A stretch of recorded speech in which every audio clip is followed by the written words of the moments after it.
142 dari Prodi Pendidikan Kimia Universitas Nusa Cendana Kupang. Baik, pada kesempatan kali ini saya akan menjelaskan materi tentang asam nukleat. Kemudian kita masuk pada penjelasan apa itu asam nukleat. Nah, baik, asam nukleat adalah senyawa organik kompleks yang ditemukan di semua organisme hidup.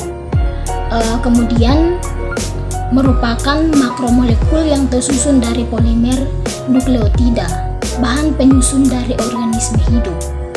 Kemudian asam nukleat itu ditemukan pada tahun 1869 oleh ahli biokimia, yaitu biokimia Swiss, yaitu Johann Friedrich Miescher.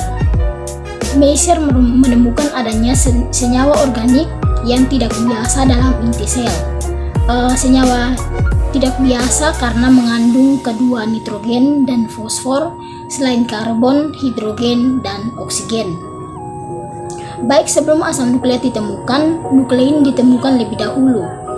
Kemudian nuklein adalah senyawa organik bersisi kombinasi elemen.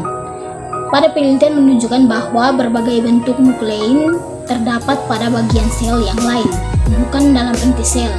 Asam nukleat ini merupakan bentuk modifikasi nuklein. Kemudian selanjutnya yaitu struktur asam nukleat. Di sini terdiri dari 3, yaitu asam nukleat adalah makromolekul yang terdapat sebagai polimer yang disebut polinukleotida. Yang kedua, setiap polinukleotida terdiri atas monomer-monomer yang disebut nukleotida. Nukleotida tersusun dari basa nitrogen, gula pentosa, dan gugus fosfat, sedangkan nukleotida tanpa gugus fosfat disebut nukleosida. Ada 2 jenis utama asam nukleat, yaitu asam deoksiribonukleat juga dikenal sebagai DNA, dan asam ribonukleat juga dikenal sebagai RNA. Kemudian ada 2 jenis utama asam nukleat, yaitu DNA dan RNA.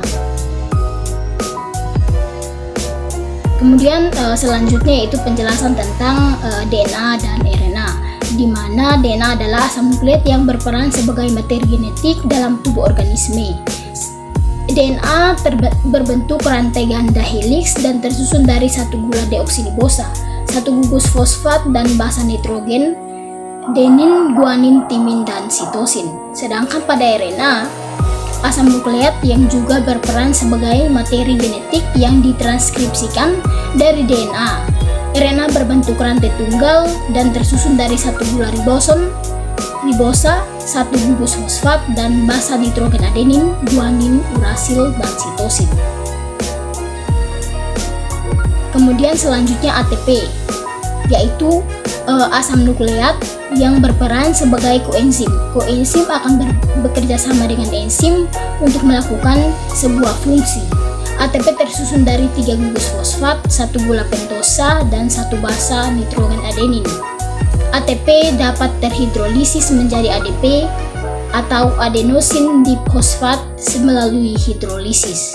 Kemudian selanjutnya koenzim. Koenzim lain adalah NAD atau disebut nikotinamid adenin dinukleotida yang terdiri dari 2 nukleotida yang dihubungkan dengan 2 gugus fosfat dan mengandung basa nitrogen adenin, dan yang lain adalah nikotinamid. NAD dapat berubah menjadi NADH. Jika NAD berfungsi sebagai oksidator, maka NADH berfungsi sebagai reduktor. Kemudian di sini terdapat gambar struktur DNA dan RNA.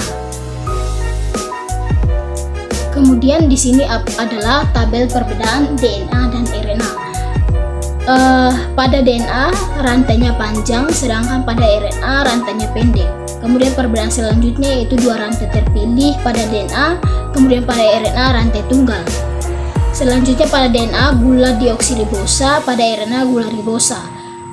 DNA 1 macam, pada RNA 3 macam, yaitu RNA-M, RNA-R, RNA-T. Pada nitrogen, purin, terdapat guanin dan adenin, pada pirimidin, timin, dan sitosin. Sedangkan pada RNA, basa nitrogen, purin, guanin, adenin, dan sedangkan pada pirimidin, urasil, dan sitosin. Kemudian pada DNA, lokasi hanya ada pada nukleus, sedangkan pada RNA, lokasi ada pada nukleus dan sitoplasma. Kemudian persamaan struktur DNA dan RNA. Struktur asam nukleat DNA dan RNA adalah mirip. Struktur ini dibagi menjadi 4 tingkatan yang berbeda: primer, sekunder, tersier, dan kuartener. Yang pertama yaitu struktur primer.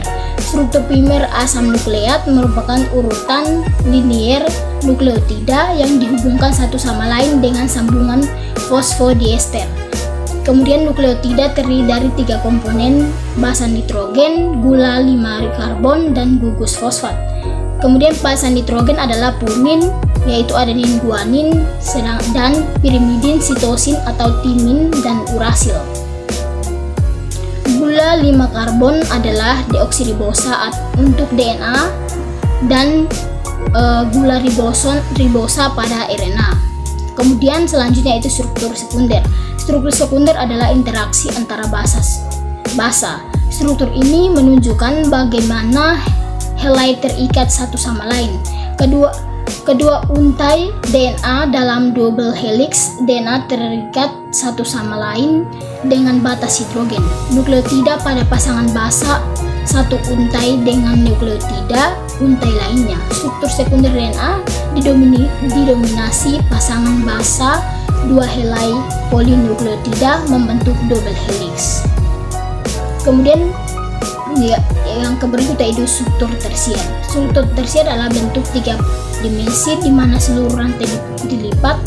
Pengaturan struktur tersier berbeda dalam 4 bentuk struktural. Kemudian tangan kiri atau kanan, panjang penggantian helix, jumlah pasangan basa per giliran, perbedaan ukuran antara utama dan alur kecil. Kemudian yang berikut adalah struktur kuarter. Struktur kuarter adalah tingkat yang lebih tinggi dari organisasi asam nukleat. Struktur ini mengacu pada interaksi asam nukleat dengan molekul lain. Organisasi yang paling sering terlihat adalah bentuk kromatin yang menunjukkan interaksi dengan protein histon kecil. Kemudian yang terakhir yaitu fungsi asam nukleat, di mana asam nukleat memiliki fungsi utama dalam tubuh yaitu sebagai materi genetik dan juga koenzim. Kemudian untuk menggunakan informasi genetik untuk mengarahkan sintesis protein baru. Asam deoksiribonukleat adalah penyimpanan untuk tempat untuk informasi genetik dalam sel. Kemudian DNA mengontrol sintesis RNA di dalam sel. Informasi genetik yang ditransmisikan dari DNA ke perbentukan protein dalam sel. RNA juga mengarahkan produksi protein baru dengan mengirimkan informasi genetik pada struktur bangunan protein. Sedangkan fungsi dari urutan basa nitrogen dalam tulang punggung DNA menentukan protein yang disintesis. Fungsi dari heliks ganda DNA adalah bahwa tidak ada gangguan terjadi pada informasi genetik jika hilang atau rusak. Kemudian RNA mengarahkan sistem protein. mRNA mengambil pesan genetik dari RNA, sedangkan transfer tRNA mengaktifkan asam amino ke tempat sintesis protein. Kemudian rRNA sebagai besar hadir dalam ribosom dan bertanggung jawab atas stabilitas mRNA. Baik, hanya itu yang bisa saya jelaskan tentang materi asam nukleat.